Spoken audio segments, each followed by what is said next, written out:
Picture this, two of the most powerful empires in the ancient world, locked in a bitter rivalry for decades, suddenly coming together to sign the first recorded peace treaty in history. This wasn't just a truce, it was a groundbreaking moment that reshaped diplomacy forever. But this is just one of the many alliances that have quietly steered the course of human history. From the rise of empires to the fall of civilizations, alliances have been the invisible threads weaving the fabric of our world. Today, we're diving into 25 ancient alliances that didn't just change the game, they changed the world. These partnerships, forged in the fires of war, diplomacy, and survival, have left an indelible mark on everything from politics and culture to trade and technology. So, if you've ever wondered how the world we live in today came to be, you're about to uncover the secrets behind some of history's most pivotal moments. Stay with us because by the end of this video, you'll see history in a whole new light. And you might just discover how these ancient alliances still echo in our lives today. Now, let's step back in time to the year 1259 BC, where history witnessed a monumental shift in how nations interacted. The Hittite-Egyptian Peace Treaty, often hailed as the world's first recorded peace treaty, marked a turning point in diplomacy. For decades, the Hittite Empire and the Egyptian Empire had been locked in a fierce rivalry, clashing over control of the Levant, a region rich in resources and strategic importance.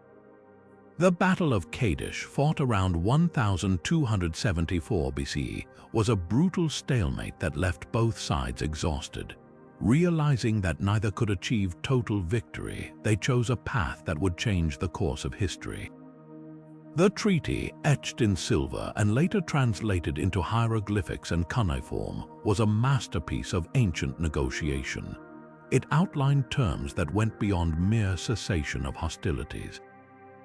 Both empires agreed to mutual defense, promising to come to each other's aid if attacked by a third party. They also established clear borders, ensuring that neither would encroach on the other's territory. But perhaps most remarkably, the treaty included clauses for the extradition of fugitives and the protection of each other's citizens, laying the groundwork for modern international law. What makes this alliance truly groundbreaking is its enduring legacy. It wasn't just a temporary truce, it was a blueprint for future diplomacy. By formalizing their agreement in writing, the Hittites and Egyptians demonstrated that even the fiercest rivals could find common ground through dialogue and compromise. This treaty set a precedent that would influence countless alliances and treaties in the centuries to come, from the Roman Empire to the modern United Nations.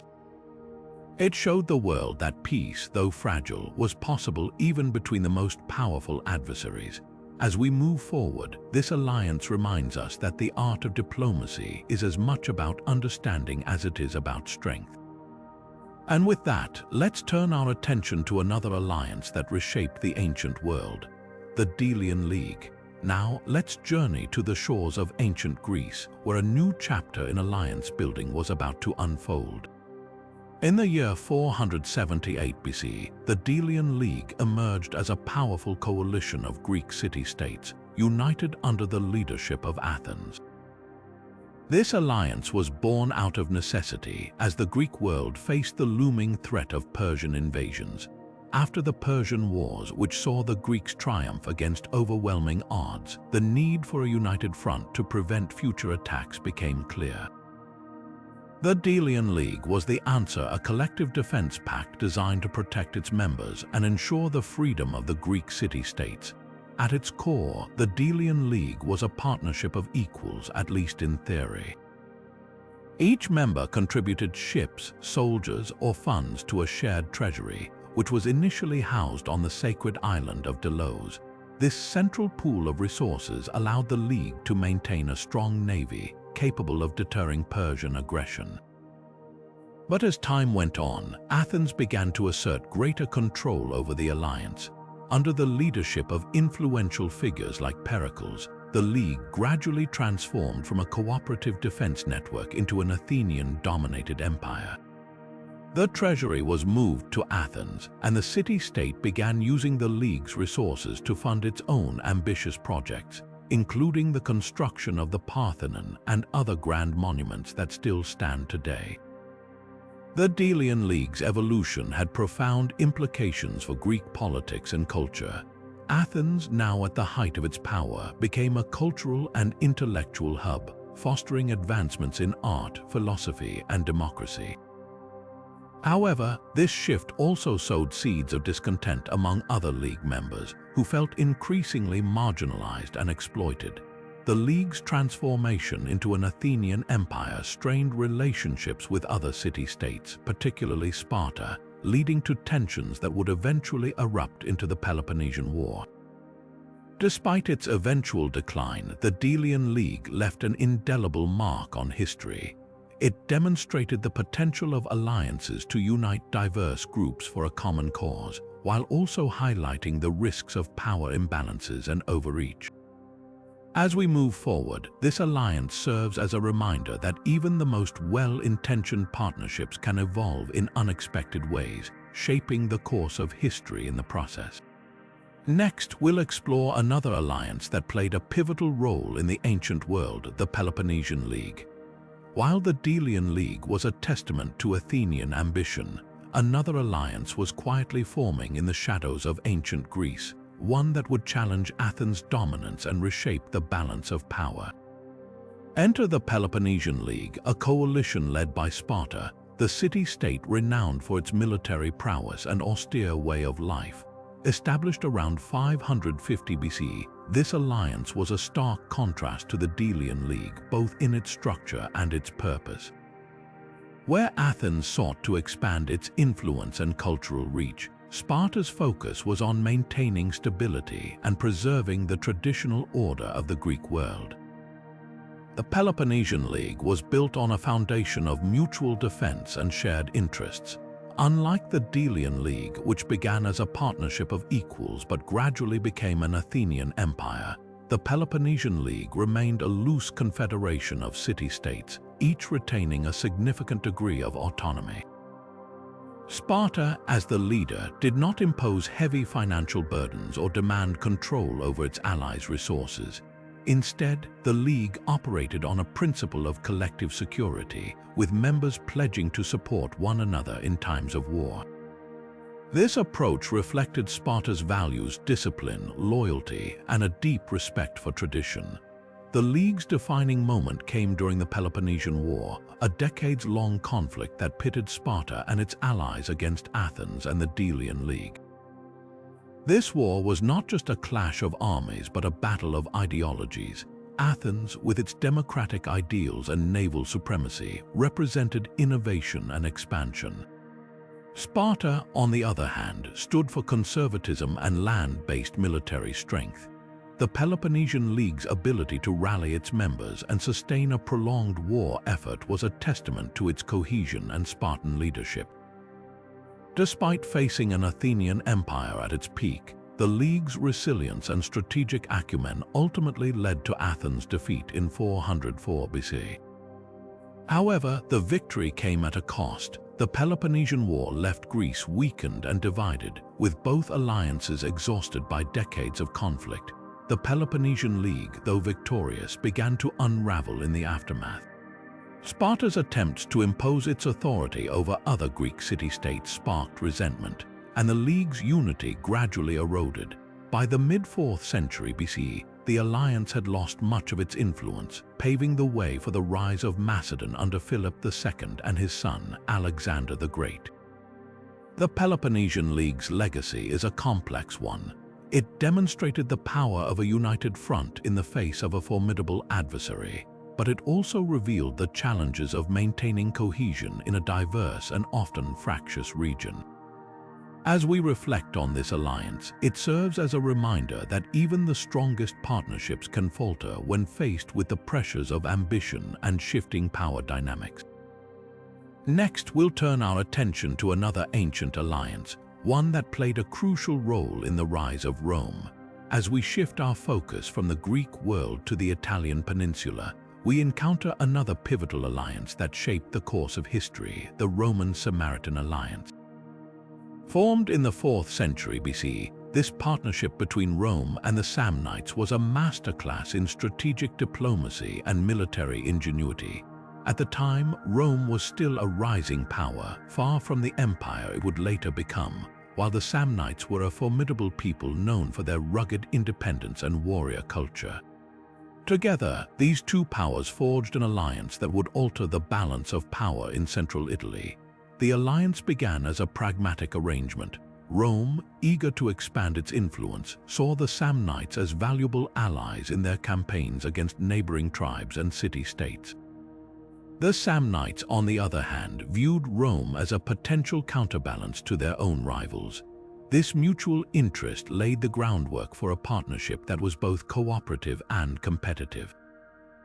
The two powers worked together to secure victories in key battles, but beneath the surface there was always an undercurrent of tension. Rome's ambitions were clear, and the Samnites were wary of being overshadowed. One of the most significant aspects of this alliance was its role in Rome's military evolution. The Samnites were renowned for their innovative tactics, particularly their use of flexible formations and guerrilla warfare. These methods proved highly effective in the mountainous terrain of central Italy, and Rome quickly adopted and adapted them. The Roman legions, which would later become the backbone of their empire, were heavily influenced by Samnite strategies. This exchange of military knowledge was a key factor in Rome's growing dominance. However, the alliance was not without its challenges. As Rome's power grew, so did its desire to assert control over its allies. The Samnites, fiercely independent, resisted Roman encroachment, leading to a series of conflicts known as the Samnite Wars. These wars were marked by brutal battles and shifting loyalties, as both sides sought to outmaneuver the other. Rome's superior organization and resources eventually tipped the scales in their favor, and by the end of the 3rd century BC, the Samnites had been subjugated.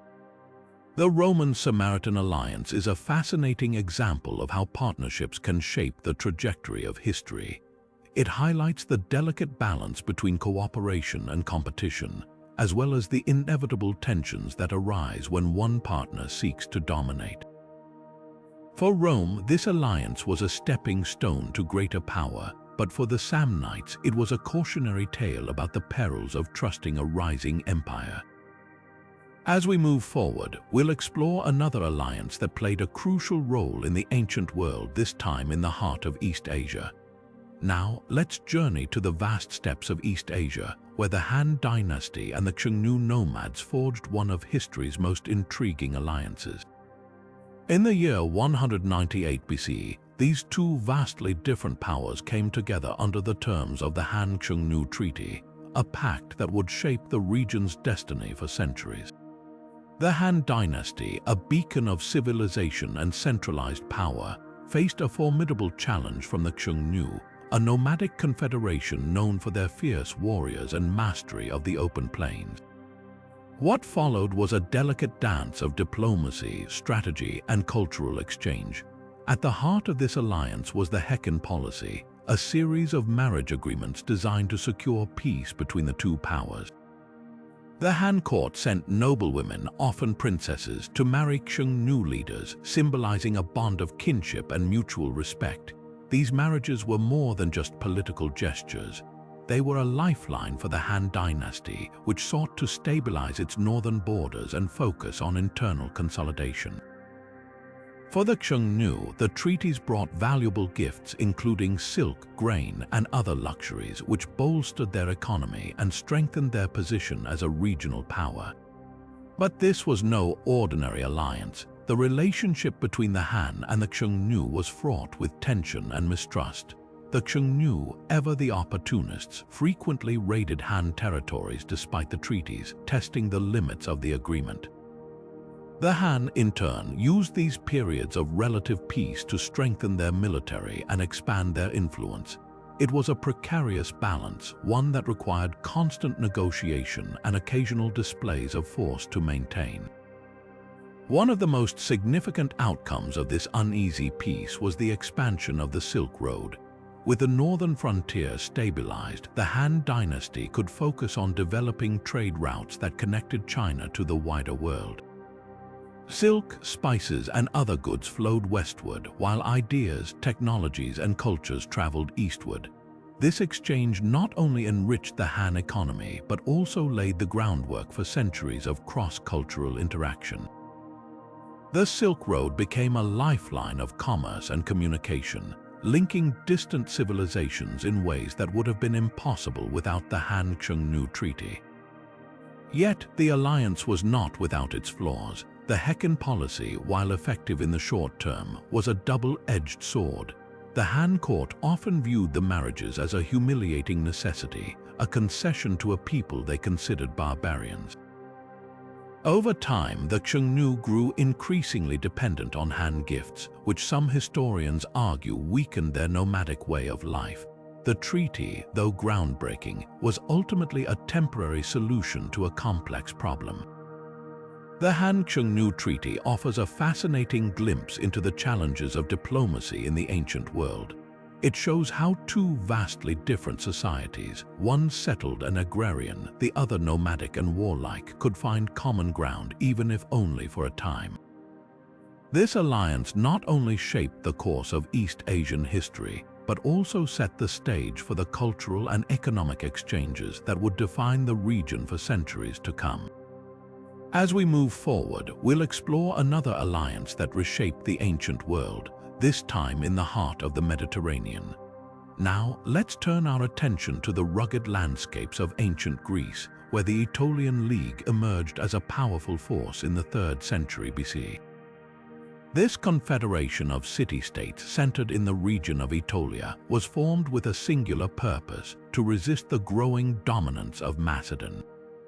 At a time when much of Greece was under the influence of Macedonian kings like Philip II and his son Alexander the Great, the Aetolian League stood as a defiant symbol of independence and regional unity. The Aetolian League was unique in its structure. Unlike other Greek alliances, which often revolved around a single dominant city-state, the Aetolian League was a more egalitarian federation. Member states retained a degree of autonomy while pooling their resources for mutual defense. This decentralized approach allowed the League to adapt quickly to threats and maintain a strong sense of solidarity among its members. Their military prowess, particularly in guerrilla warfare, made them a formidable opponent for the Macedonian forces, who struggled to subdue the rugged terrain of Aetolia. As Macedon's power began to wane following the death of Alexander the Great, the Aetolian League saw an opportunity to expand its influence. They formed alliances with other Greek states and even sought the support of Rome, a rising power in the Mediterranean. This partnership with Rome was initially beneficial, as it helped the League counterbalance Macedonian aggression. However, it also marked the beginning of a dangerous dependency. The Aetolians, eager to weaken Macedon, underestimated the ambitions of their Roman allies, who had their own plans for the region. The turning point came during the Roman-Macedonian Wars. The Aetolian League, hoping to secure its position, allied with Rome against Macedon. But once Macedon was defeated, the Romans turned their attention to Greece itself. The Aetolians, realizing too late that they had traded one master for another, found themselves increasingly marginalized. Rome's growing influence in Greece led to the League's gradual decline, as its members were absorbed into the Roman sphere of control. By the mid-2nd century BC, the Aetolian League had effectively ceased to exist as an independent entity. The story of the Aetolian League offers valuable lessons about the fragility of alliances. While their partnership with Rome initially served their interests, it ultimately led to their downfall. The League's reliance on external powers, combined with its inability to foresee the long-term consequences of its alliances, highlights the risks of short-term thinking in diplomacy. It also underscores the importance of maintaining a balance of power, as the Aetolians discovered when their Roman allies became their overlords. As we reflect on the Aetolian League's rise and fall, we're reminded that alliances, no matter how strong they may seem, are only as stable as the shared interests that bind them. Next, we'll explore another pivotal alliance in the ancient world, one that shaped the fate of the Eastern Mediterranean and set the stage for even greater conflicts. Now, let's journey to the Eastern Mediterranean, where the shifting sands of power between the Seleucid and Ptolemaic empires created a complex web of alliances and rivalries. In the 3rd century BCE, these two Hellenistic kingdoms, born from the fractured empire of Alexander the Great, became locked in a series of conflicts known as the Syrian Wars. These wars were not just battles for territory, but also struggles for influence over the rich trade routes and cultural centers of the region. The Seleucid Empire, based in Syria and Mesopotamia, and the Ptolemaic Kingdom, centered in Egypt, were both heirs to Alexander's legacy. Each sought to expand its influence, leading to a series of alliances and betrayals that defined the politics of the Eastern Mediterranean.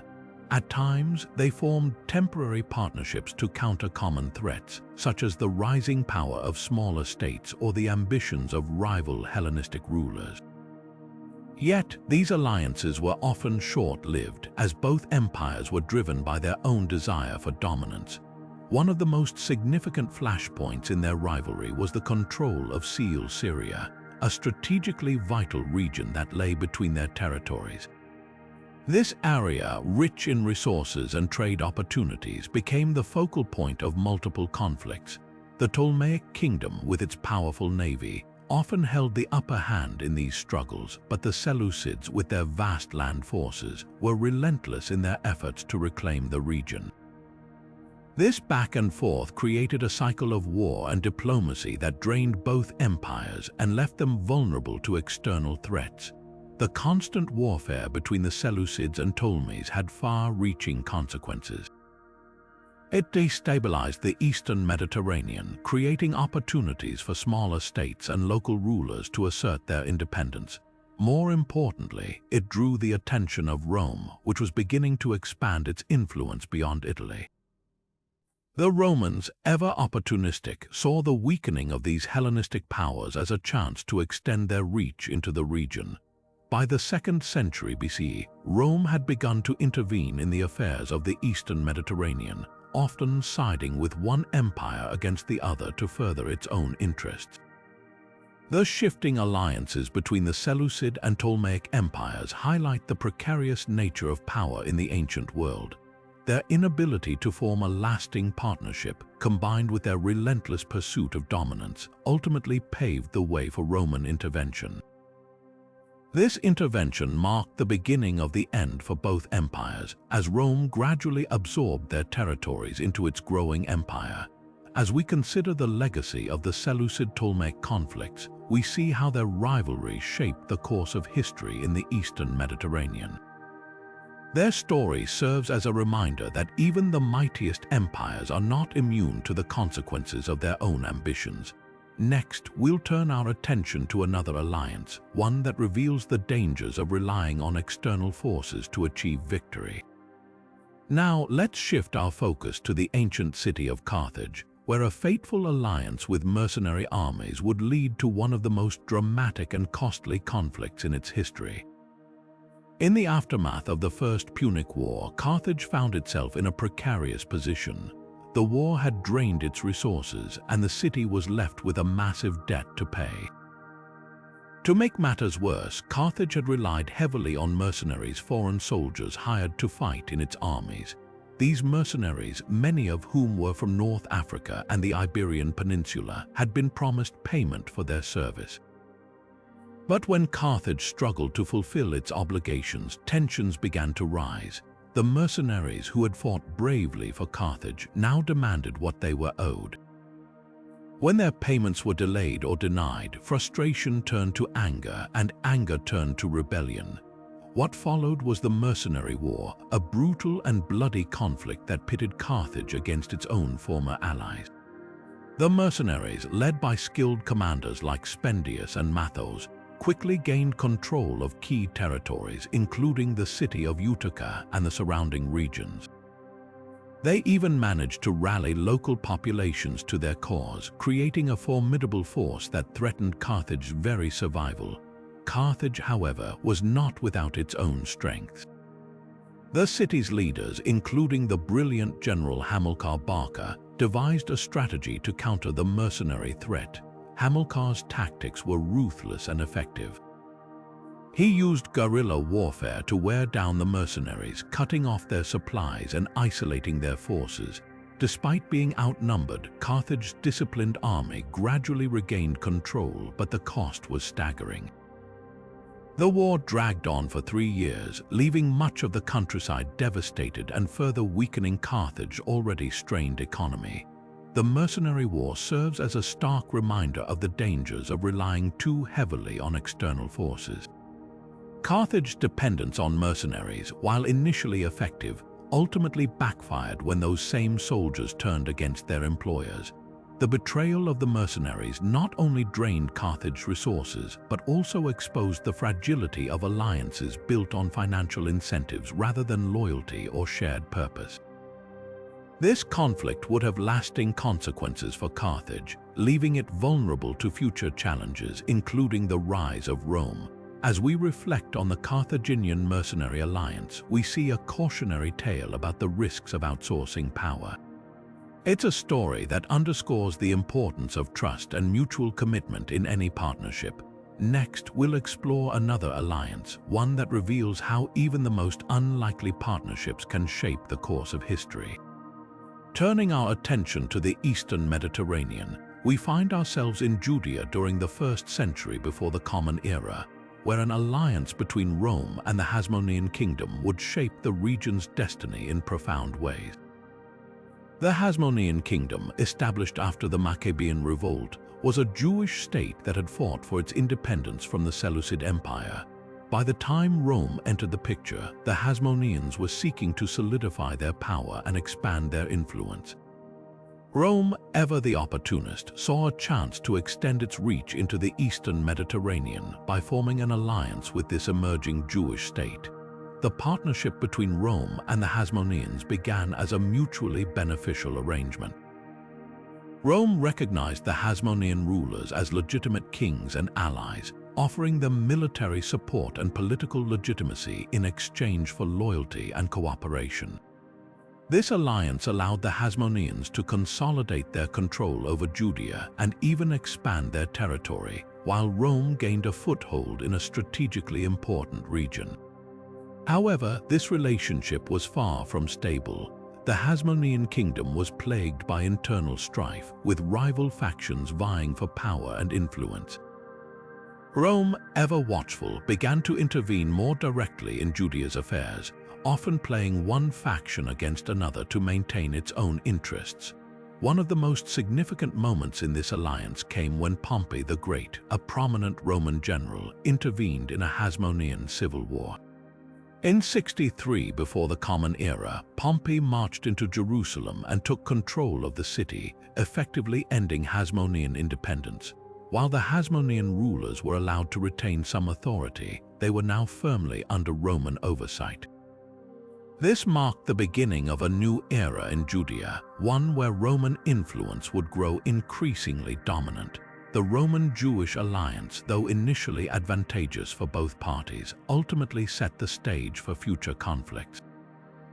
As Rome tightened its grip on Judea, tensions between the Jewish population and their Roman overlords began to rise.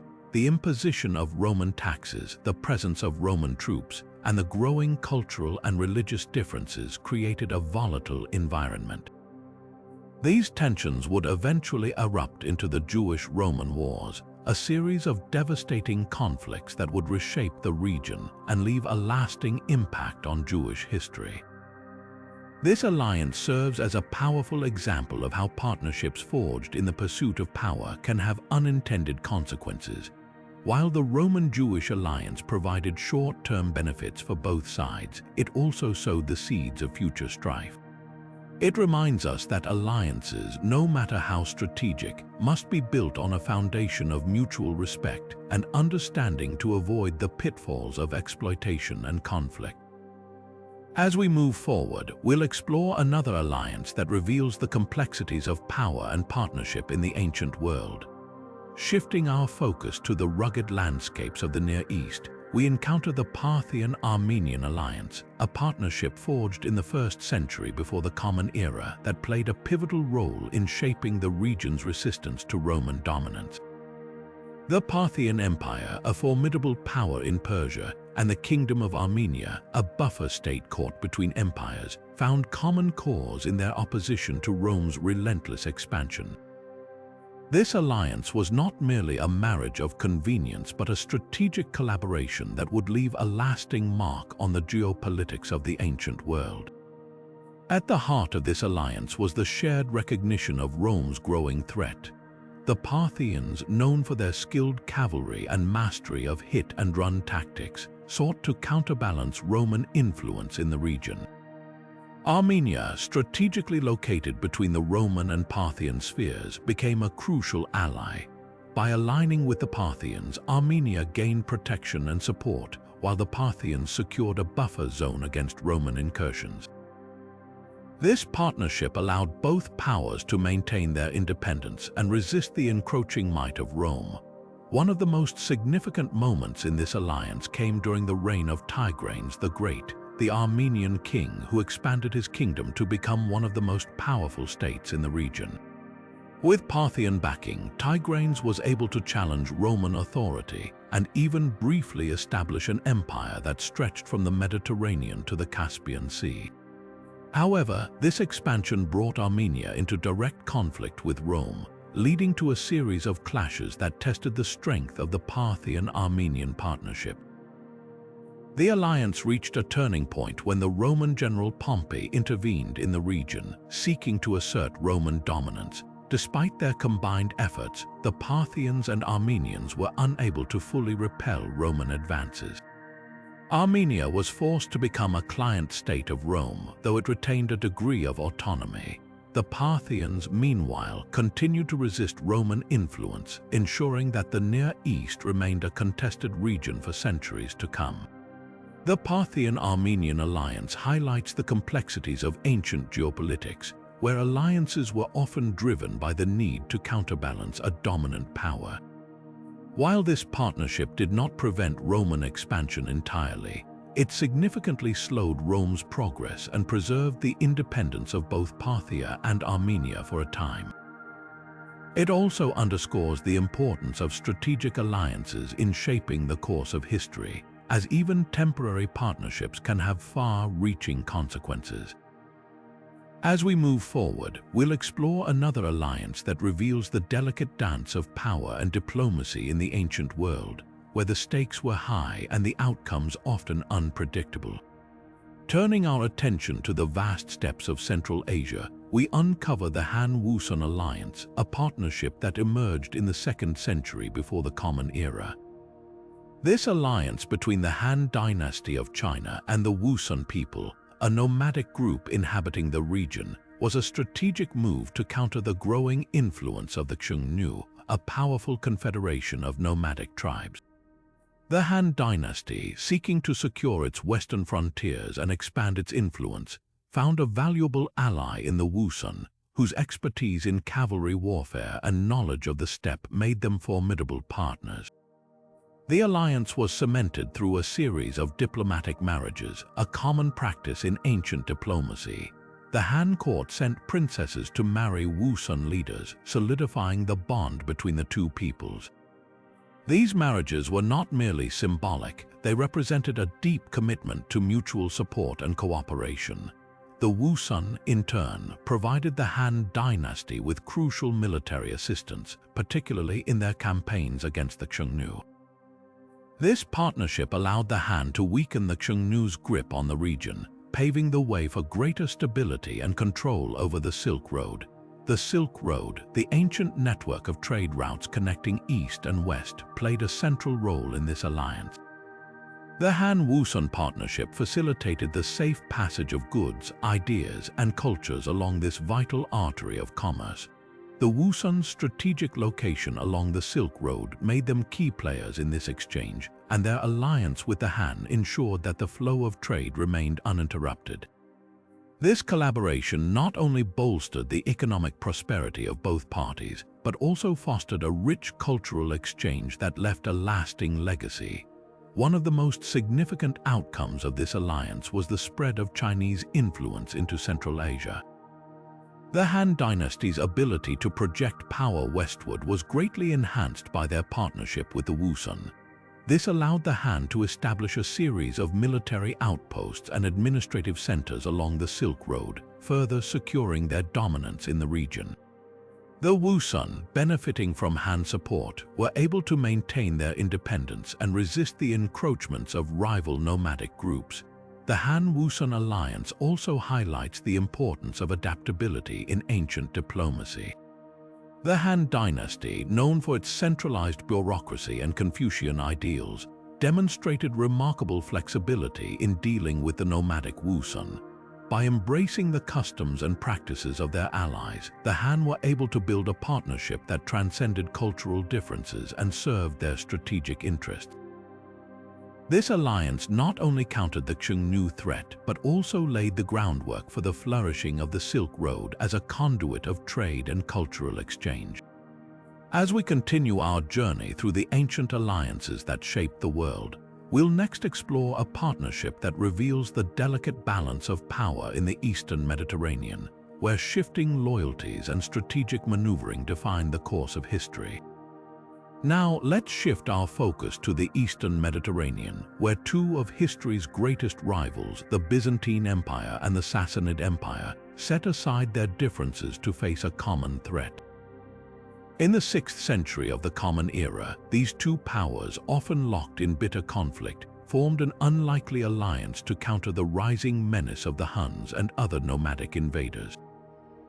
This rare moment of cooperation between the Byzantine and Sassanid empires offers a fascinating glimpse into how shared dangers can unite even the fiercest adversaries. The Byzantine Empire, centered in Constantinople, and the Sassanid Empire, based in Persia, had long been engaged in a struggle for dominance over the Eastern Mediterranean and the Near East. Their wars were frequent and devastating, draining resources and destabilizing the region.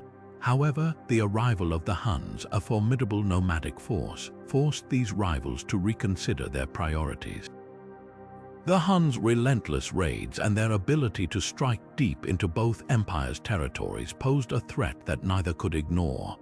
Recognizing the gravity of the situation, the Byzantines and Sassanids agreed to a temporary truce, pooling their resources to defend against this common enemy. This alliance was not born out of trust but out of necessity.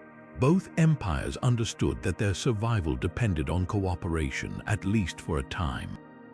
The Byzantines, with their advanced fortifications and naval power, and the Sassanids, with their formidable cavalry and military expertise, complemented each other's strengths. Together, they managed to repel the Huns and stabilize the region, creating a brief period of relative peace. This cooperation allowed both empires to focus on internal reforms and economic recovery, which had been neglected during their prolonged conflicts. The temporary alliance also had significant implications for the broader region. By halting the Huns' advance, the Byzantines and Sassanids prevented further disruption of trade routes that connected the Mediterranean with Central Asia and beyond. This stability benefited not only their own economies but also the countless merchants, artisans, and travelers who relied on these routes. The alliance also demonstrated the potential for diplomacy to mitigate even the most entrenched rivalries, offering a rare example of pragmatism in an era dominated by conflict. However, this cooperation was short-lived. Once the immediate threat of the Huns had passed, old tensions resurfaced, and the two empires returned to their familiar pattern of warfare. The Byzantine-Sassanid alliance serves as a reminder of the fragility of such partnerships, especially when built on mutual necessity rather than mutual trust. Despite its temporary nature, this alliance left a lasting legacy, showing how even the most bitter enemies can find common ground in the face of existential threats. As we move forward, we'll explore another pivotal alliance that reshaped the political landscape of early medieval Europe, where the fall of one empire gave rise to new powers and alliances that would shape the course of history. As we turn our attention to the shifting tides of early medieval Europe, we encounter a pivotal alliance that played a crucial role in the fall of the Western Roman Empire and the rise of new powers. In the 5th century of the Common Era, the Franks and the Visigoths, two formidable Germanic tribes, formed a strategic partnership that would leave an indelible mark on the continent's history. This alliance, forged amidst the chaos of a crumbling empire, offers a compelling look at how cooperation between emerging powers can reshape the political landscape. The Western Roman Empire, once a dominant force, was in its twilight years weakened by internal strife, economic decline, and relentless invasions by barbarian tribes. Among these tribes were the Franks, who had settled in the region of modern-day France, and the Visigoths, who had established themselves in parts of Spain and southern Gaul. Though these groups were often rivals, they recognized the opportunity presented by the Roman Empire's decline. By joining forces, they aimed to secure their own territories and expand their influence in a rapidly changing world. The Frankish-Visigothic alliance was not without its challenges. The two tribes had different cultural backgrounds and strategic interests, which occasionally led to friction. However, their shared goal of carving out a place in the post-Roman world provided enough common ground to sustain their partnership. Together, they launched military campaigns that further destabilized the Western Roman Empire, hastening its collapse. The Visigoths, under their king Euric, expanded their control over much of southern Gaul and the Iberian Peninsula, while the Franks, led by their king Clovis, consolidated power in northern Gaul. This alliance had far-reaching consequences for the early medieval European landscape. The fall of the Western Roman Empire marked the end of an era and the beginning of a new one characterized by the rise of Germanic kingdoms. The Franks and Visigoths, through their cooperation and subsequent conquests, laid the foundations for the feudal systems that would dominate medieval Europe. Their alliance also facilitated the spread of Christianity, as both tribes eventually converted to the faith, further shaping the cultural and religious identity of the continent. Yet, like many alliances of this period, the partnership between the Franks and Visigoths was not destined to last. As their territories expanded and their interests diverged, tensions grew, leading to conflicts that would eventually dissolve their alliance. Despite its eventual end, the Frankish-Visigothic alliance remains a testament to the transformative power of cooperation in times of upheaval. It highlights how alliances, even temporary ones, can alter the course of history, paving the way for new political and cultural realities. Next, we'll journey to the north, where Viking explorers and the Rus people formed a partnership that would lay the groundwork for one of the most influential states in Eastern Europe. This alliance, born of trade and ambition, would leave a lasting legacy on the region's history. As we set sail from the turbulent waters of early medieval Europe, our journey takes us to the vast and mysterious lands of the north, where the Vikings and the Rus people forged an alliance that would shape the destiny of Eastern Europe. In the 9th century of the Common Era, these two groups, driven by ambition and the promise of wealth, came together in a partnership that would leave an enduring mark on history. The Vikings, renowned for their seafaring prowess and relentless spirit of exploration, ventured far beyond their Scandinavian homelands in search of new opportunities. Among their many destinations were the river systems of Eastern Europe, where they encountered the Rus, a people of Slavic and Scandinavian descent. The Rus, who had already established themselves as skilled traders and warriors, recognized the potential of collaborating with the Vikings to expand their influence and control over lucrative trade routes. This alliance was built on mutual benefit. The Vikings brought their expertise in navigation and warfare, while the Rus provided local knowledge and access to key trading hubs.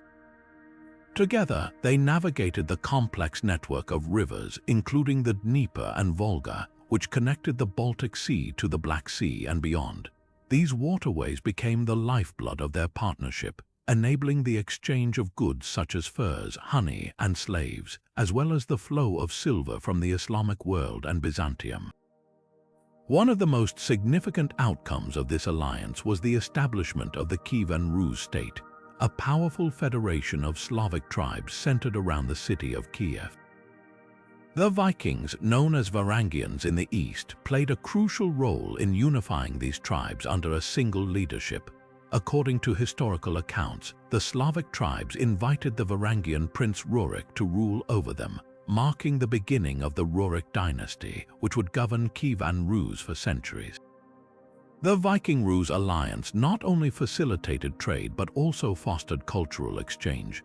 The blending of Scandinavian and Slavic traditions gave rise to a unique identity that would define the Kievan-Rus state.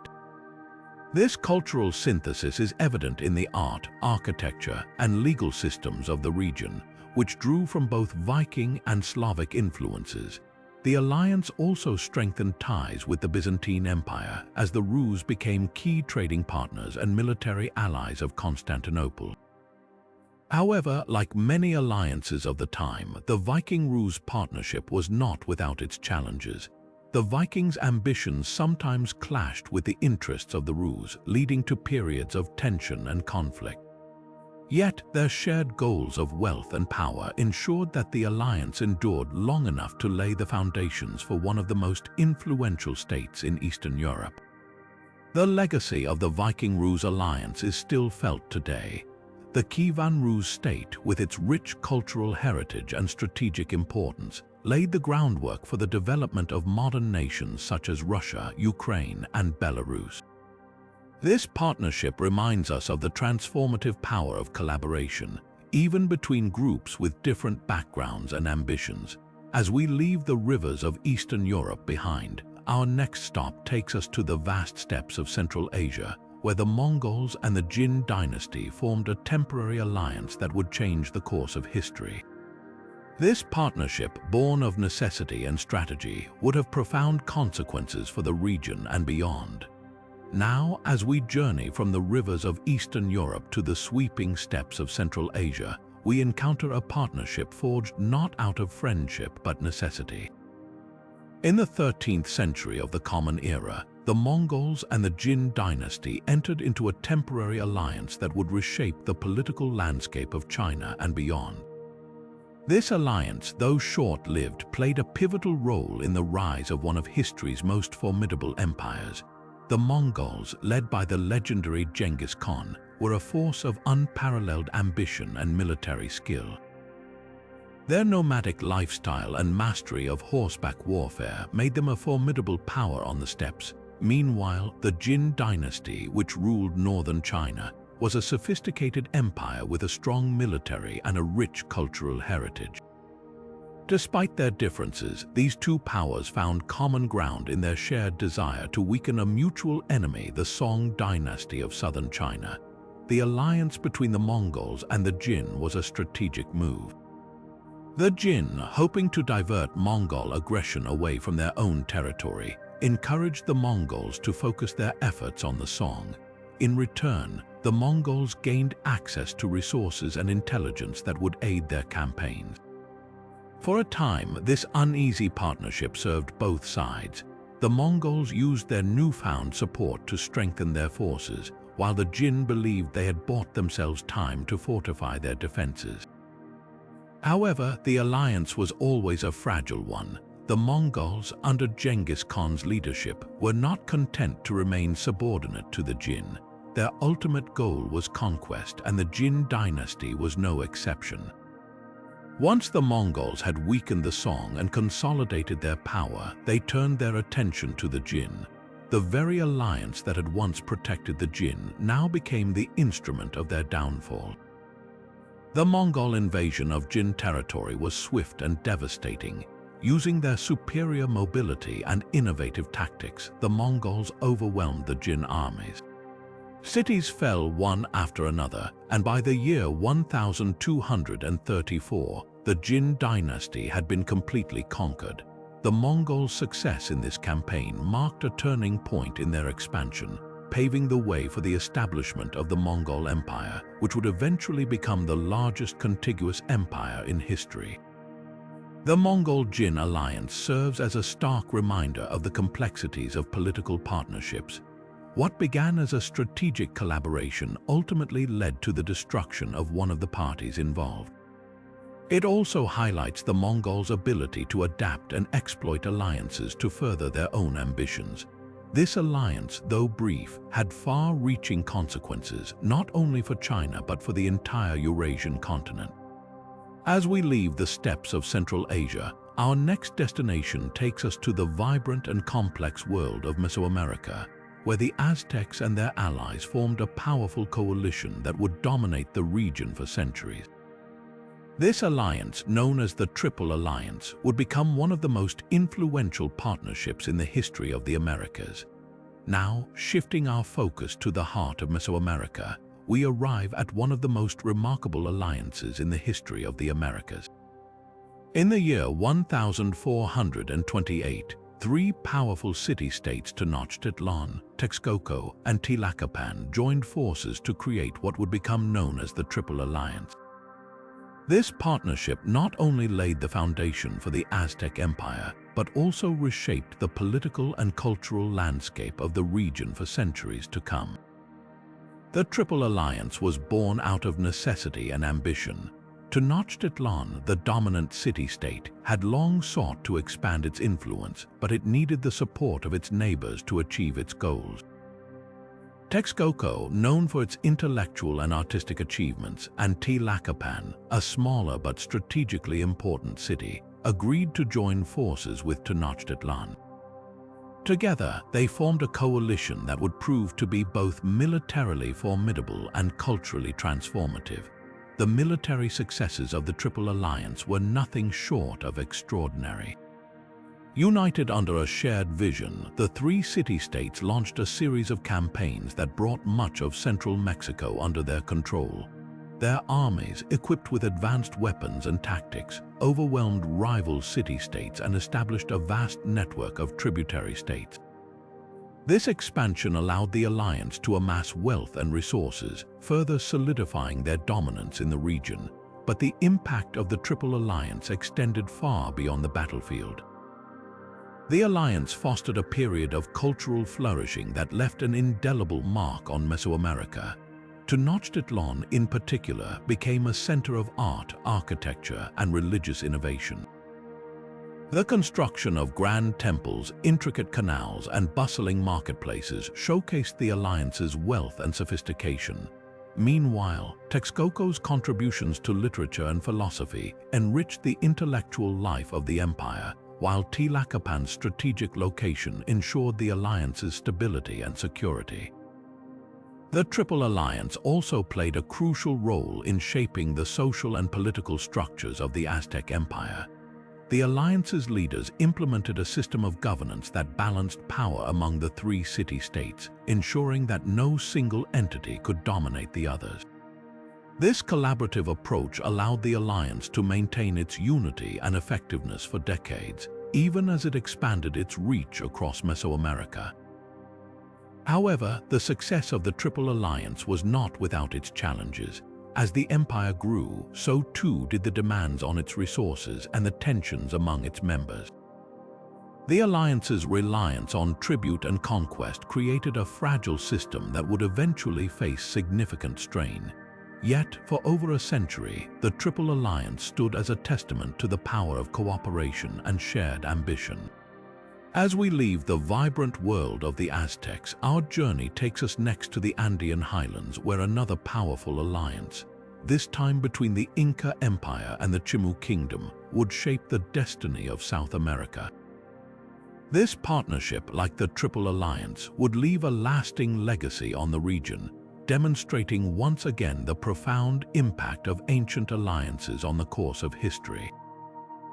Now, turning our attention to the rugged peaks and fertile valleys of the Andes, we uncover another extraordinary alliance that shaped the course of South American history. In the 15th century, the Inca Empire, already a rising power in the region, formed a strategic partnership with the Chimu Kingdom, a coastal civilization renowned for its wealth and craftsmanship. This alliance, though complex and at times contentious, played a pivotal role in the expansion of the Inca Empire and left a lasting imprint on Andean civilization. The Chimu Kingdom, centered around the city of Chan Chan, was one of the most advanced societies in pre-Columbian South America. Known for their intricate metalwork, sprawling adobe cities, and sophisticated irrigation systems, the Chimu were a formidable force in their own right. However, as the Inca Empire began its rapid expansion under leaders like Pachacuti, the Chimu found themselves facing a difficult choice: resist and risk annihilation, or ally with the Incas and preserve some degree of autonomy. Ultimately, they chose the latter, marking the beginning of a partnership that would reshape the region. The Inca-Chimu alliance was not a simple merger of equals. The Incas, with their highly organized military and administrative systems, quickly asserted their dominance over the Chimu. Yet, rather than erasing the Chimu's cultural identity, the Incas integrated many of their achievements into their own empire. The Chimu's expertise in metallurgy, for example, became a cornerstone of Inca craftsmanship, while their advanced agricultural techniques were adopted to boost food production across the empire. This blending of knowledge and skills enriched the Inca civilization, making it one of the most sophisticated in the ancient world. The alliance also had profound geopolitical implications. By incorporating the Chimu Kingdom, the Incas gained control of the fertile coastal plains and access to valuable resources such as gold, silver, and marine goods. This expansion not only strengthened the Inca economy, but also allowed them to project their power further across the Andes. The Chimu's strategic location along the Pacific coast also provided the Incas with a crucial foothold for trade and communication, enabling them to consolidate their vast and diverse empire. Yet the Inca-Chimu alliance was not without its challenges. The Chimu, accustomed to their own traditions and governance, often chafed under Inca rule. Tensions occasionally flared, and the Incas had to employ a combination of diplomacy and force to maintain control. Despite these difficulties, the alliance endured, demonstrating the Incas' remarkable ability to integrate diverse peoples and cultures into a cohesive empire. The legacy of the Inca-Chimu alliance is still visible today in the ruins of Chan Chan and the countless artifacts that showcase the fusion of Inca and Chimu artistry. This partnership not only expanded the reach of the Inca Empire, but also laid the groundwork for the cultural and technological achievements that would define Andean civilization for centuries to come. As we move forward in our exploration of ancient alliances, we now journey to the Mediterranean, where the shifting alliances between the Ottomans and Venetians would shape the course of European and Middle Eastern history.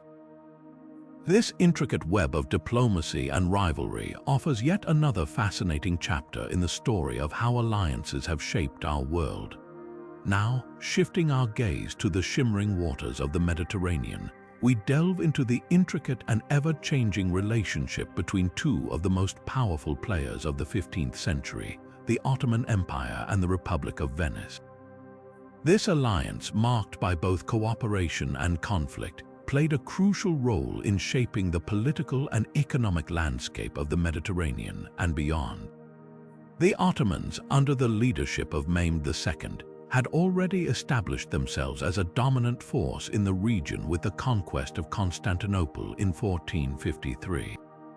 Meanwhile, Venice, a maritime republic with a vast network of trade routes, was a key player in Mediterranean commerce.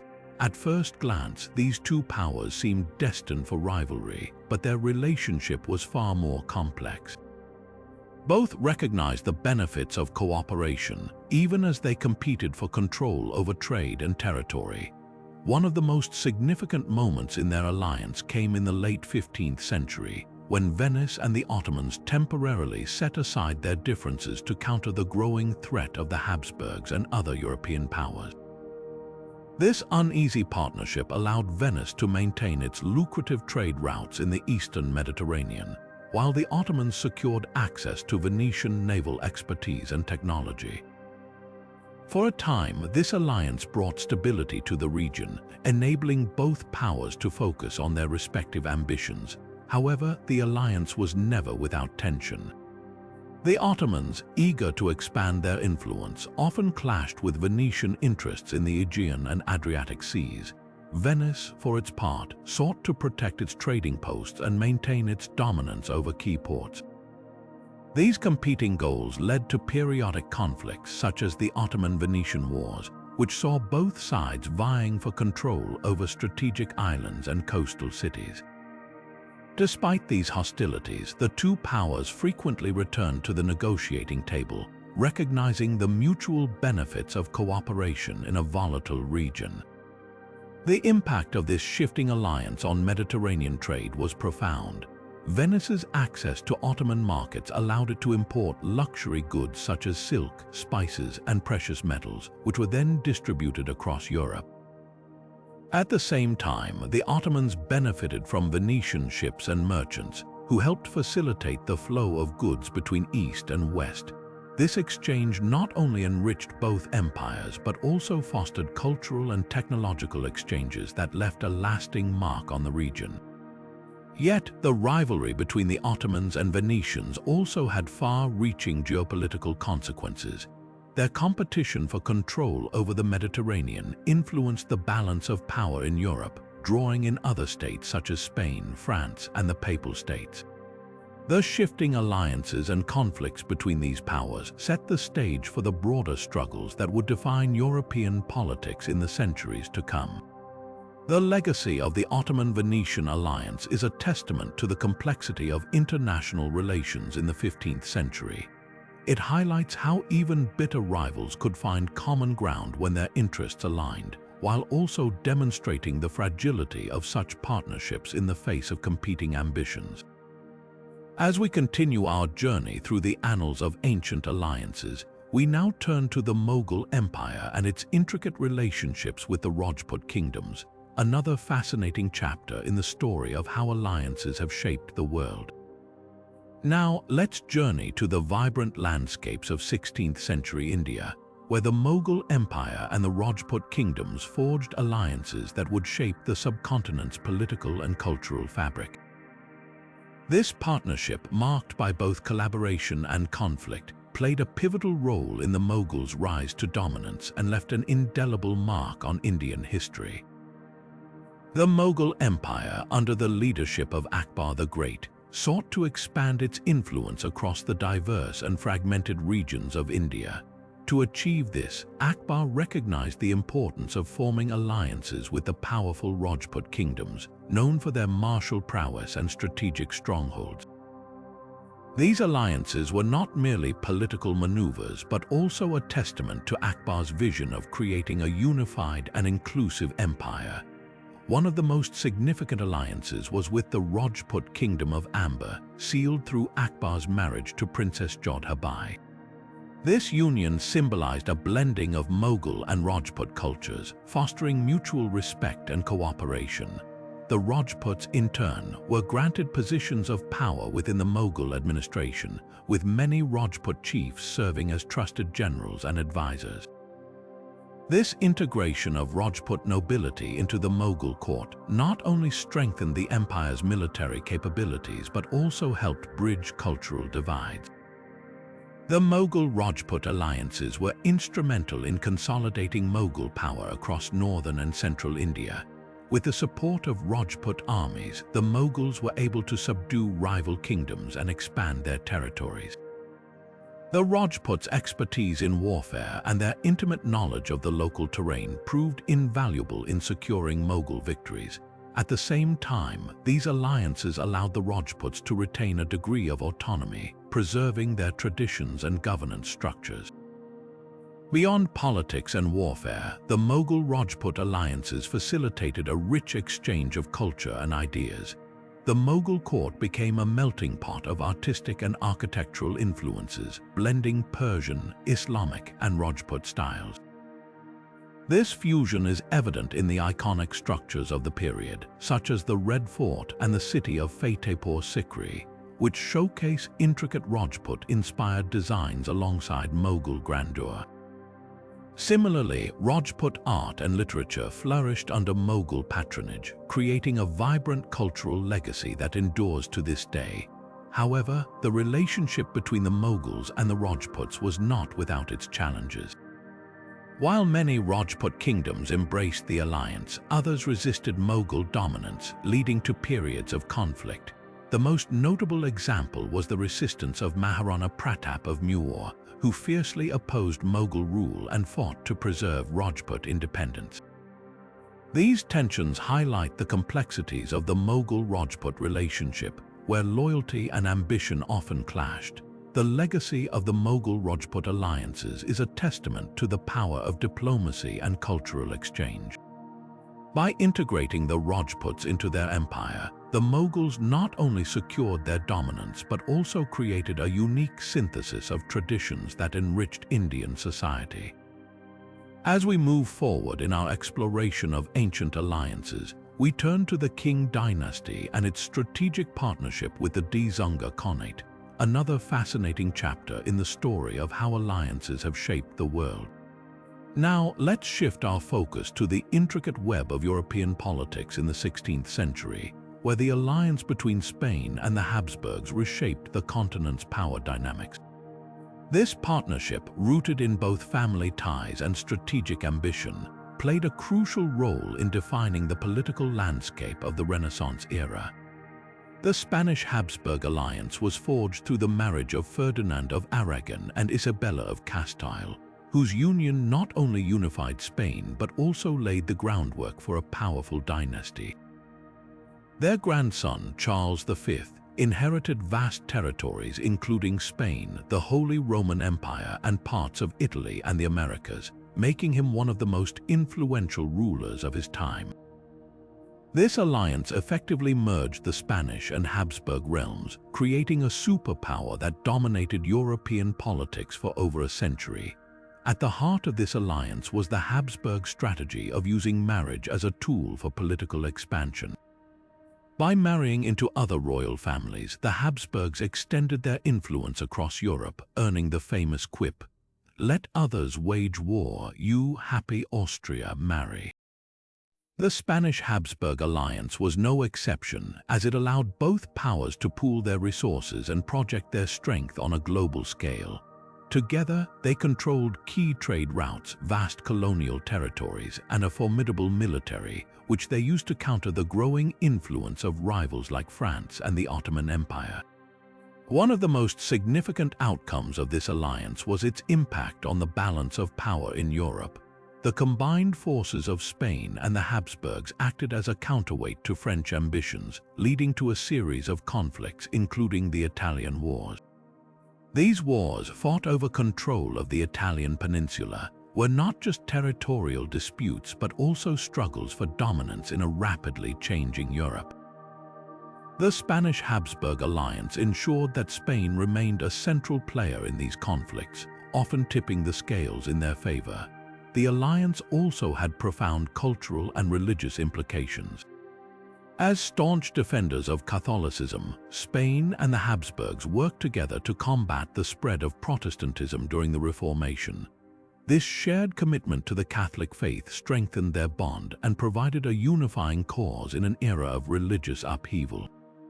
The Spanish Inquisition, supported by Habsburg authority, became a powerful tool for enforcing religious conformity and consolidating their control over their territories. However, the alliance was not without its challenges. The vastness of the Habsburg Empire, often referred to as the empire on which the sun never sets, made it difficult to govern effectively. Revolts such as the Dutch Revolt against Spanish rule exposed the strains of managing such a sprawling domain. Additionally, the financial burden of maintaining a global empire and waging continuous wars placed immense pressure on both Spain and the Habsburgs, leading to economic decline in the long run. Despite these challenges, the Spanish-Habsburg alliance left an indelible mark on European history. It demonstrated the power of strategic marriages and alliances in shaping political outcomes, while also highlighting the complexities of managing a vast and diverse empire. As we continue our exploration of ancient alliances, we turn next to the Dutch-English alliance of the 17th century, a partnership that would redefine the balance of power in Europe once again. Now, let's sail into the turbulent waters of the 17th century, where the Dutch-English alliance emerged as a pivotal force in reshaping European power dynamics. This partnership, born out of mutual interest in countering Spanish dominance, would eventually transform into one of the most intense rivalries of the era. The Dutch-English alliance began as a strategic response to the overwhelming influence of Spain, which had dominated Europe for much of the 16th century. Both the Dutch Republic and England shared a common enemy in Spain, whose vast empire and naval power posed a significant threat to their economic and political ambitions. The Dutch, fighting for independence during the 80 Years' War, found a natural ally in England, which sought to challenge Spanish control over trade routes and colonial territories. This alliance reached its peak during the Anglo-Dutch Wars, a series of conflicts that initially saw the two nations working together to weaken Spanish power.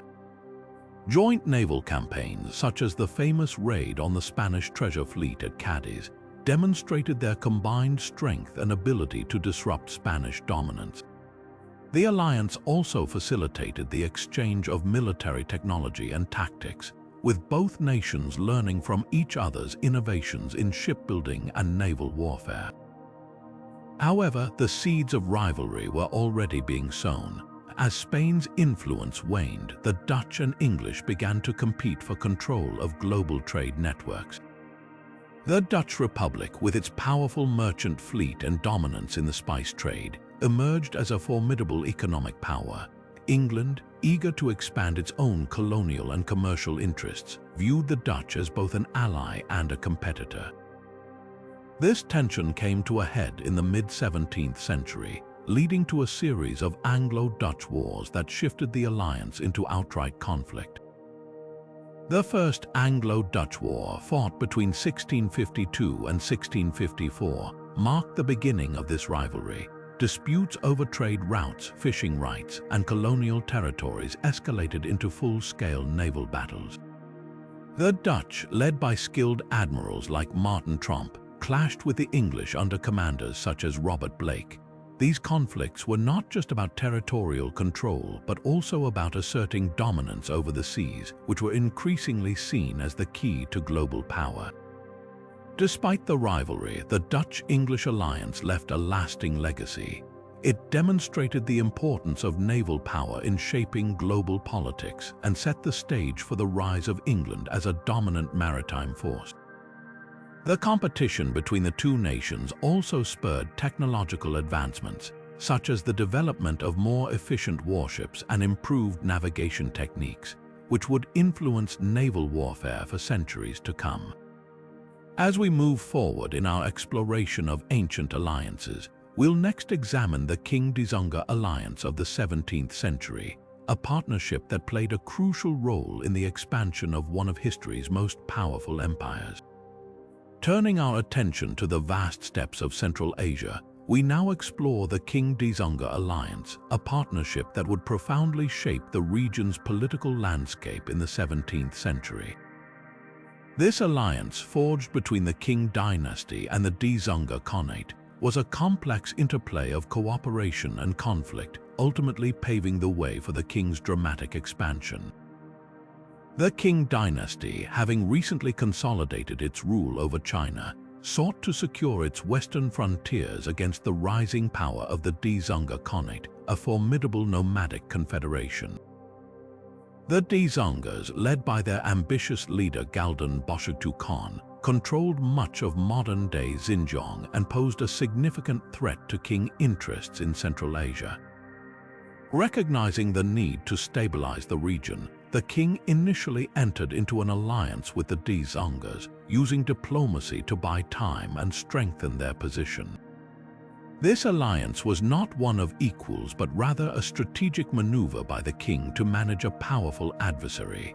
The Dzungars, for their part, saw the alliance as an opportunity to expand their influence while avoiding direct confrontation with the king. Together, they navigated the intricate politics of Central Asia, balancing alliances with other nomadic tribes and regional powers. However, the relationship was always tenuous, marked by mutual suspicion and competing ambitions. The turning point came in the late 17th century when the Dzungars, emboldened by their growing power, began to challenge king authority openly. Galdan Bozkurt Khan launched a series of military campaigns, aiming to carve out a larger empire at the expense of king territories. This aggression forced the king to abandon their diplomatic approach and respond with overwhelming force. Under the leadership of the Kangxi Emperor, the king launched a series of military expeditions that culminated in the decisive defeat of the Dzungars at the Battle of Zhao Modo in 1696. The collapse of the Qing-Dzungar alliance marked the beginning of the king's expansion into Central Asia. With the Dzungar threat neutralized, the king established control over Xinjiang, integrating it into their empire and securing vital trade routes along the Silk Road. This expansion not only strengthened the king's economic and military power, but also facilitated cultural exchanges between China and Central Asia, leaving a lasting impact on the region's history. As we continue our journey through the alliances that shaped the world, we'll next delve into the French-Ottoman alliance, an unusual partnership that defied religious and cultural boundaries to challenge the dominance of the Habsburgs. Now, let's shift our focus to one of the most unexpected alliances in history, the partnership between Catholic France and the Muslim Ottoman Empire in the 16th century.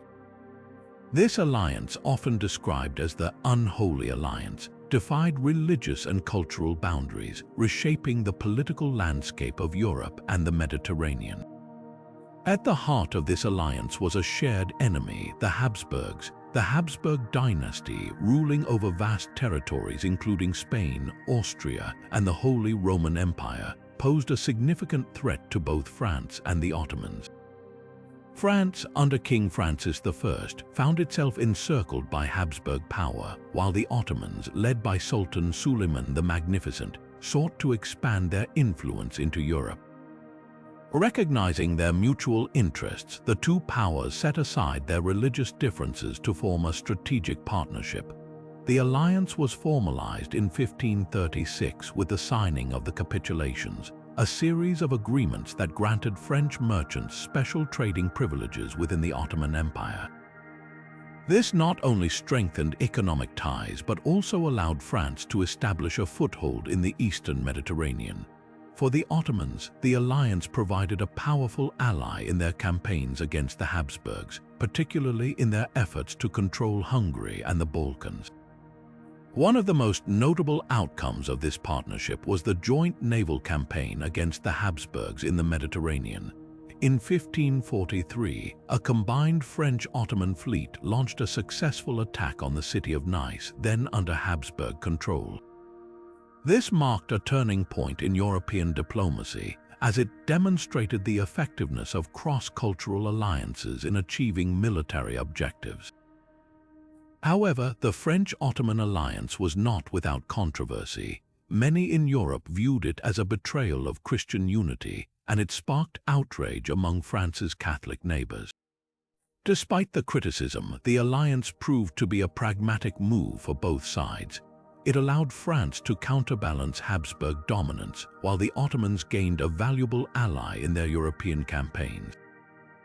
The impact of this alliance extended beyond the battlefield.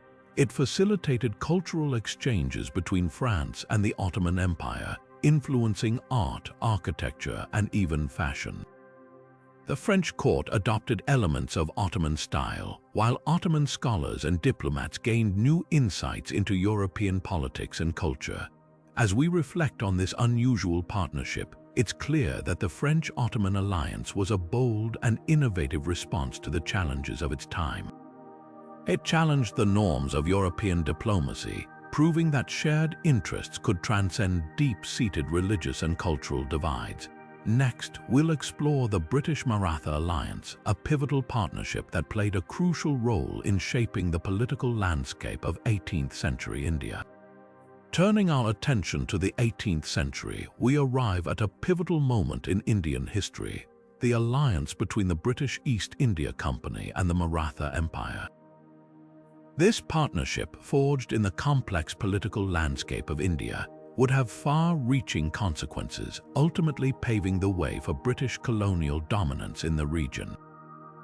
The Maratha Empire, a powerful confederation of Hindu warrior clans, had risen to prominence in the 17th century under the leadership of figures like Shivaji. By the 18th century, the Marathas controlled much of western and central India, making them a formidable force in the subcontinent. Meanwhile, the British East India Company, initially a trading enterprise, was steadily expanding its influence, seeking to secure its position in India's lucrative markets. The alliance between these two powers emerged from a shared interest in countering common rivals, particularly the Mughal Empire and the French East India Company. The Mughals, once the dominant power in India, were in decline, creating a power vacuum that both the Marathas and the British sought to exploit. The French, with their own ambitions in India, posed a direct threat to British interests, leading the East India Company to seek local allies. One of the key moments in this alliance came during the Third Anglo-Mysore War in the late 18th century. The Marathas, along with the Nizam of Hyderabad, joined forces with the British to defeat Tipu Sultan of Mysore, a powerful ruler who had allied with the French. This victory not only weakened Mysore but also strengthened the British position in southern India. However, the British-Maratha alliance was far from stable. The Marathas, wary of British intentions, often sought to maintain their independence, while the British viewed the Marathas as both allies and potential rivals. This tension eventually erupted into conflict, culminating in the three Anglo-Maratha Wars between 1775 and 1818. These wars, marked by shifting alliances and betrayals, ultimately led to the defeat of the Marathas and the consolidation of British power in India. The fall of the Maratha Empire marked a turning point in Indian history. With their most powerful rival subdued, the British East India Company was able to expand its control over the subcontinent, laying the foundation for the British Raj. The alliance, though short-lived, played a crucial role in this transformation, demonstrating how strategic partnerships could be used to reshape entire regions. As we consider the legacy of the British-Maratha alliance, it's clear that this partnership was a double-edged sword. While it helped the British achieve their imperial ambitions, it also contributed to the decline of one of India's most powerful indigenous empires. This complex interplay of cooperation and conflict highlights the intricate dynamics of alliances in shaping the course of history. Next, we'll delve into the American-French alliance, a groundbreaking partnership that played a decisive role in the struggle for American independence. Now, let's shift our focus across the Atlantic to one of the most transformative alliances in modern history, the partnership between the American colonies and France during the American Revolution. This alliance, forged in 1778, was not just a turning point in the struggle for American independence, but also a moment that reshaped the global balance of power. The American Revolution began in 1775 as a rebellion of the 13 colonies against British rule. Facing the might of the British Empire, the colonists knew they needed powerful allies to stand a chance. Enter France, a nation still smarting from its defeat in the 7 Years' War and eager to weaken its longtime rival, Britain. For France, supporting the American cause was both a strategic move and an opportunity to restore its prestige on the world stage. The alliance was formalized with the Treaty of Alliance in 1778, a document that pledged French military and financial support to the American colonies. This support proved decisive. French naval forces, led by Admiral de Grasse, played a crucial role in the Battle of Yorktown in 1781, effectively trapping British General Cornwallis and forcing his surrender. This victory marked the beginning of the end for British hopes of retaining control over the colonies, but the French contribution went beyond the battlefield. French loans and supplies kept the Continental Army afloat during its darkest days, while French military advisors such as the Marquis de Lafayette brought invaluable expertise to the American cause. Lafayette, in particular, became a close confidant of George Washington and a symbol of Franco-American solidarity. The success of the American-French alliance had far-reaching consequences. For the United States, it secured independence and laid the foundation for a new nation. For France, however, the financial strain of supporting the war effort exacerbated its own economic troubles, contributing to the conditions that would lead to the French Revolution just a few years later. On a global scale, this alliance marked a shift in the dynamics of international relations. It demonstrated the power of strategic partnerships in challenging established empires and inspired other movements for independence around the world. The American-French alliance also set a precedent for future diplomatic cooperation, showing how nations could unite to achieve shared goals despite their differences. As we reflect on this pivotal moment, it's clear that the American-French alliance was more than just a military partnership. It was a catalyst for change, reshaping the political landscape of the 18th century and beyond. Its legacy continues to influence the way nations approach alliances and diplomacy to this day. Next, we'll explore the broader legacy of ancient alliances and how they've shaped the modern world. Now, let's take a step back and consider the lasting impact of these ancient alliances on the world we live in today. From the earliest recorded treaties to the complex partnerships of empires, these alliances didn't just shape their own time. They laid the groundwork for the systems and relationships that define our modern world.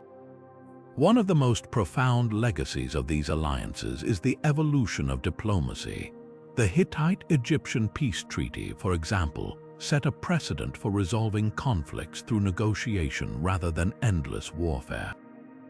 This idea of diplomacy as a tool for peace has endured, influencing everything from the Treaty of Westphalia in the 17th century to the United Nations in the 20th. Alliances taught us that dialogue and cooperation could be more effective than brute force, a lesson that continues to guide international relations today. Trade and cultural exchange also owe much to these ancient partnerships. The Han-Wusun alliance, for instance, not only countered the Xiongnu threat, but also facilitated the flow of goods, ideas, and technologies along the Silk Road. This early globalization connected distant civilizations, fostering innovation and mutual understanding. Today, our interconnected global economy and cultural exchanges can trace their roots back to these ancient networks of cooperation. Yet, alliances also remind us of the complexities and risks of partnership. The Delian League, which began as a defensive alliance, eventually became a tool for Athenian domination, leading to resentment and conflict. Similarly, the Mongol-Jin alliance, though initially beneficial, ended in betrayal and conquest. These examples highlight the delicate balance required in alliances. Trust and mutual benefit are essential, but power imbalances can lead to instability and collapse. The influence of ancient alliances extends even to the way nations approach conflict and cooperation in the modern era. The American-French alliance during the Revolutionary War, for example, demonstrated how a shared goal could unite even the most unlikely partners. This spirit of collaboration continues to inspire alliances like NATO, where nations come together to address common challenges, from security threats to global crises. Perhaps most importantly, these alliances remind us that history is not just a series of isolated events, but a web of interconnected relationships. The decisions made by ancient leaders, whether to forge a treaty, form a league, or break an alliance, rippled through time, shaping the political, economic, and cultural landscapes we navigate today. As we look to the future, the lessons of these ancient alliances remain relevant. They teach us the value of cooperation, the importance of trust, and the need to balance power with responsibility. Whether in diplomacy, trade, or cultural exchange, the legacy of these partnerships continues to influence how nations interact and collaborate in an ever-changing world. Next, we'll delve into the lessons we can learn from alliances that failed, exploring what their collapse reveals about the fragility of partnerships and the consequences of broken trust. Now, let's turn our attention to the flip side of alliances, those that crumbled under the weight of mistrust, ambition, or shifting priorities. While successful alliances often leave a lasting legacy, failed ones offer equally valuable lessons about the fragility of partnerships and the consequences of broken trust. Take the Delian League, for instance. What began as a noble alliance of Greek city-states to defend against Persian aggression quickly transformed into an Athenian empire. Athens, the dominant power, used the League's resources to fund its own ambitions, imposing heavy taxes and demanding loyalty from its allies. This imbalance of power bred resentment, leading to revolts and ultimately the Peloponnesian War. The Delian League's collapse teaches us that alliances built on unequal terms are destined to fracture. Mutual benefit must be at the core of any partnership, or it risks becoming a tool for domination rather than cooperation. Another striking example is the Mongol-Jin alliance. In the early 13th century, the Mongols and the Jin dynasty of China formed a temporary partnership to counter a common enemy. However, this alliance was short-lived. Once the Mongols gained strength, they turned on their former allies, conquering the Jin and expanding their empire. This betrayal underscores the dangers of alliances formed out of convenience rather than shared values or long-term goals. When trust is absent, even the most strategic partnerships can unravel with devastating consequences. The Carthaginian mercenary alliance during the Mercenary War offers yet another cautionary tale. Carthage relied heavily on mercenaries to fight its wars, but when the city-state couldn't pay them after the First Punic War, these hired soldiers turned against their employers. The resulting conflict nearly destroyed Carthage and highlighted the risks of depending on external forces without a foundation of loyalty or shared purpose. Alliances built on transactional relationships rather than genuine trust are inherently unstable. These examples remind us that alliances are not just about shared goals, they're about shared values, trust, and a commitment to mutual respect. When these elements are missing, even the most powerful partnerships can collapse. The lessons from these failed alliances are clear. Power imbalances, lack of trust, and short-term thinking can all lead to disaster. As we reflect on these historical missteps, it's worth considering how these lessons apply to modern alliances. Whether in international diplomacy, business partnerships, or even personal relationships, the principles remain the same. Trust must be nurtured, power must be balanced, and mutual benefit must guide every decision. With these lessons in mind, let's now explore how alliances have not only shaped political and military landscapes, but also facilitated the exchange of cultures, ideas, and innovations across the ancient world. Shifting our focus to the brighter side of alliances, let's explore how these partnerships didn't just shape politics and warfare, they also became bridges for cultural exchange, spreading ideas, technologies, and traditions across vast distances. Alliances often brought together diverse peoples, creating opportunities for collaboration that transcended borders and enriched civilizations in ways that still resonate today.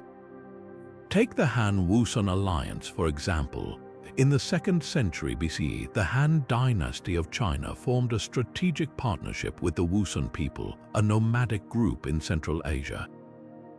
This alliance wasn't just about military cooperation. It was a cultural exchange that transformed both societies. The Wusun adopted Chinese agricultural techniques and administrative practices, while the Han gained access to superior horses and new trade routes. This exchange didn't just strengthen their alliance, it also facilitated the flow of goods, ideas, and technologies along the Silk Road, laying the groundwork for one of history's most famous trade networks. The Han-Wusun alliance shows us that alliances can be more than just political tools, they can be catalysts for cultural and economic growth. Another remarkable example is the Viking-Rus alliance in the 9th century CE. The Vikings, known for their seafaring prowess, formed a partnership with the Rus people of Eastern Europe. Together, they established trade routes that connected the Baltic Sea to the Black Sea and beyond.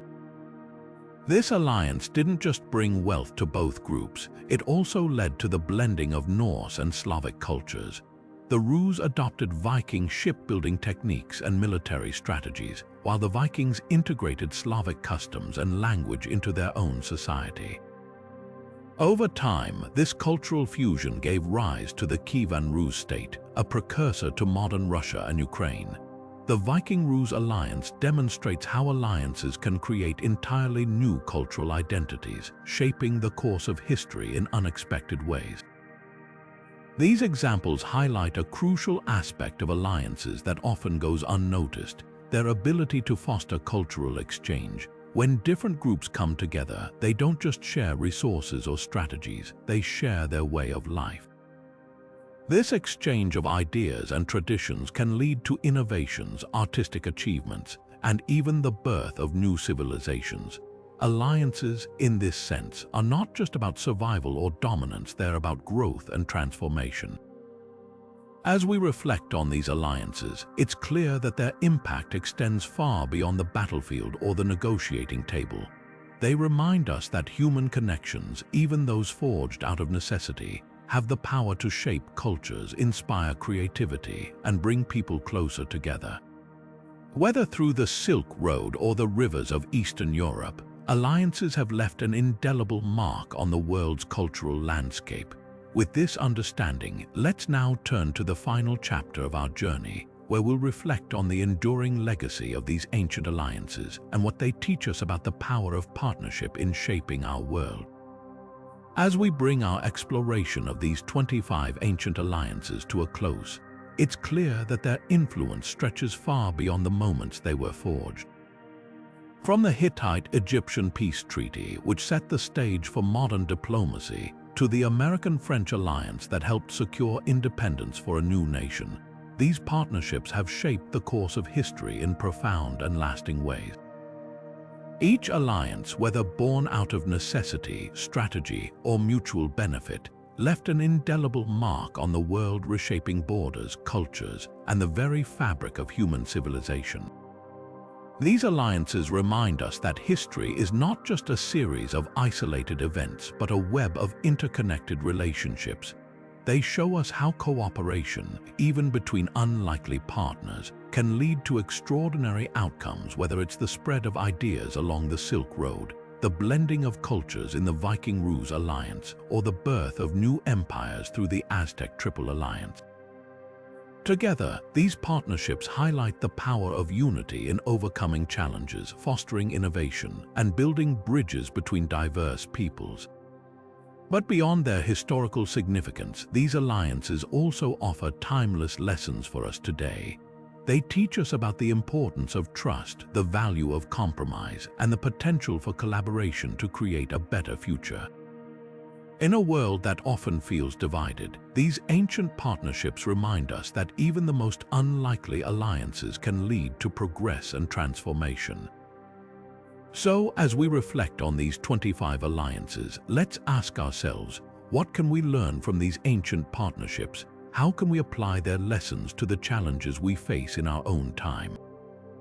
The stories of these alliances are not just relics of the past, they are invitations to think differently about how we connect, cooperate, and shape the world around us.